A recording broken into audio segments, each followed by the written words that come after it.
How to tie a bow tie.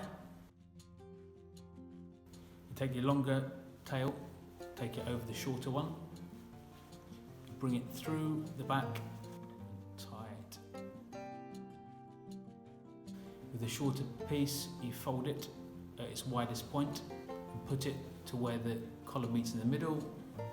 Take your longer piece back over the front.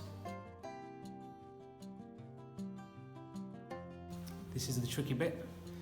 Take both of the tails, pinch them together, and now there will be a loop just behind here. The idea is to get this piece through. So pinch it by the widest point, poke it through,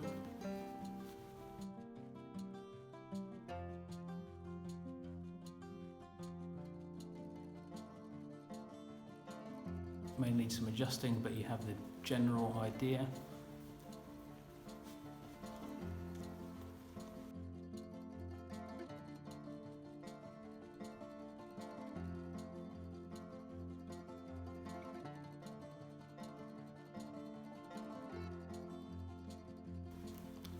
A little bit fiddly, but there you go. That's how you tie a bow tie.